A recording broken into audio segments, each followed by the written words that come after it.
So what is the concept behind these hvls fans? Well, everybody knows how good a breeze feels on a hot day.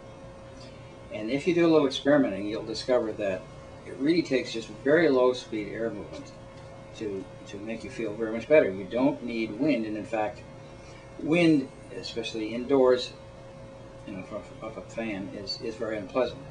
If you're indoors in a very hot, stagnant place, and you just start to walk, you'll feel instant relief, and you're only going 1 or 2 miles an hour. So that's really all it takes, 2, 3, 4 miles an hour to make you feel ever so much better. So the objective really is to get a lot of air moving very slowly. Ideally, you'd have air moving everywhere in the shop so that you don't have to be hanging around in front of a fan. You got air moving everywhere, but very slowly. Well, now you consider that the law of physics says that the power it takes to move air increases as the cube of the speed at which you move that air. What that means is if you have 2 fans, and one of them is half the size of the other, that is half the swept area of the other, if you want to get the same amount of air through that smaller fan, you're going to have to move the air twice as fast. And to do that, it's going to take 8 times the power.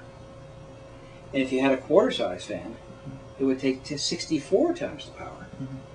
So you can see very clearly from a point of view of efficiency and energy conservation, it pays to never move the air fast. You don't want it to be fast. I mean, standing in front of that higher speed fan is unpleasant. You have to get quite a ways from it to where there's be a narrow zone where it's pleasant. And that high speed jet dissipates very quickly too. So the ideal then is to move a great deal of air very slowly. Well, that's what a great big fan does. Yeah. And you could, of course, take, let's say, 2 half-size fans to equal 1 big fan, but they don't really equal 1 big fan because it turns out the larger the air column, the more effective it is in establishing circulating air currents, because the key is to get a whole lot of air moving, taking advantage of the inertia of the air, because air is actually pretty heavy. We think of it as being weightless, but you may have many, many tons of air in a room, and you can get it all moving. You keep it in motion. It takes a lot less power to keep it moving than it does to get it moving. So, if you can sustain a lot of air in motion, then you've got a lot more air, being kept in motion than what's going through actually going through the fan. Right. So that's why a great big fan is the key to comfort. Okay.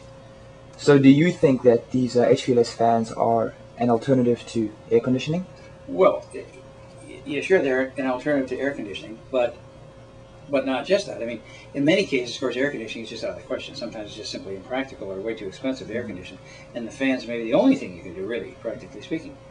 But the other thing is that the fans are not just an alternative to air conditioning, they're also a supplement to air conditioning.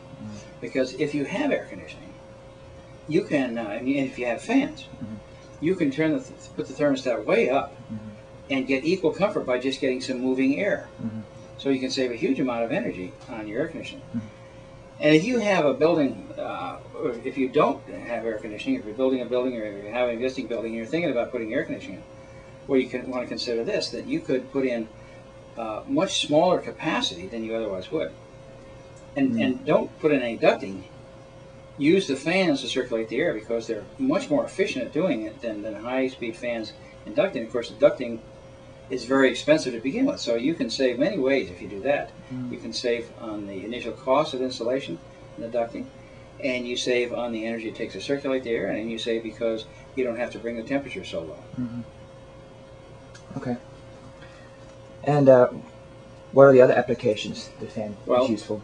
The fan, actually, as it turns out, the fan is probably, depending on where you live and what the climate is, at least as valuable in the cold weather, because what works there is the fan, and typically you turn them down slow, but the fan can move hot air down. Now, some people think that the fact that the hot air rises is going to be a problem in the summertime. Well, it's not, because it gets mixed in, and if you have any kind of ventilation, it's gone in no time, because in the summertime you're working with doors and windows open. But in the wintertime, it's different. You've got the building typically closed up, and you're probably making heat. And very often In industrial buildings, you're making heat up high because that's the only place to put the heaters. Yeah. So it's very inefficient. You use a huge amount of your heat through the roof, through the ceiling. So the fans can just keep moving, pushing that hot air down, and increases the efficiency enormously. You can save a ton of money. Plus, it does another thing. It destratifies, so that if you have mezzanine areas where you have people working up high, some people working up on mezzanines and other people on the floor, well, typically, either the people on the mezzanines are cooking or the people on the floor are freezing. You can't, you can't get good uniform temperature. But these fans, of course, mix the air so well that you'll get pretty much uniform temperature throughout. And so that's one of the main features. And of course, that leads into another thing, and that is ventilation. Because you always have to have some ventilation, even if you just have, just people in a building. They're all using up the oxygen and breathing out CO2, and you've got to have some, replace the air. But if you have any kind of a manufacturing operation going where you have smoke or fumes, then you need quite a few air exchanges. Well, the usual approach is, you calculate the volume of the building and divide by that by the CFM of the exhaust fans you want to use and figure out how many you need, and you stick them in and you say, you're done. But you're not done. It doesn't work. If you have dirty air, the exhaust fans will not pull it out of the center of the room. It just sits there. Because what happens, the fresh air comes in wherever you let it in. It tends to move along the walls, along the ceiling, and into the fans. That's called the Coanda effect. It doesn't pull it out of the center of the room. So you have to have a huge amount of air moving through to get any kind of decent ventilation. So the key to it is mixing that air. And so that's another thing these fans do. Okay. So is there anything else that these fans can be used for? Well, yeah, they're used for, actually for a lot of other things. First of all, they can be used for cooling other than just people. I mean, they're often used for cooling livestock. For instance, in the dairies, they're used for cooling dairy cattle, which stop producing milk if it gets too hot. So they're very popular in the dairy industry. They can also be used for cooling machinery.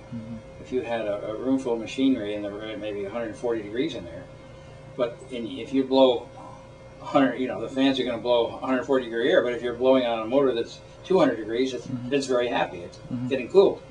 But there's another thing these fans do very well, and that is they dry. And because they're almost always used in the overhead position, that means the fastest air is moving right at the floor. And it's moving the fastest, and it goes the farthest. So if you have a condition where the floor tends to get wet, whether it's because water gets spilled on it or because you have water coming up through the floor, through the slab, and like refrigerators or something like that. Yeah. These things are just magic, the way they dry the floor. And I think that's one of the things that makes them popular in the dairies, too, because they sprinkle the cows to cool them so they get water on the floor, and these fans then evaporate that water, which helps to cool the cows. But they're great for drying, and so not just drying the floor, too. I mean, they can dry, well, like in a lot of manufacturing operations, you need to dry things or keep, at least to dry condensation. Say steel making, the hot steel comes off the rolling mills, and then you pile it up, and then it cools, and it picks up condensation and rust. You can keep it dry. Or produce where it tends to get damp, and then it'll rot or mildew. But an interesting thing about the fans, do not dry the air. They dry what you aim the fans at, but they don't dry out the air. I mean, that's pretty important because air conditioning tends to do that, and that's usually disadvantageous, or very often it is. All right.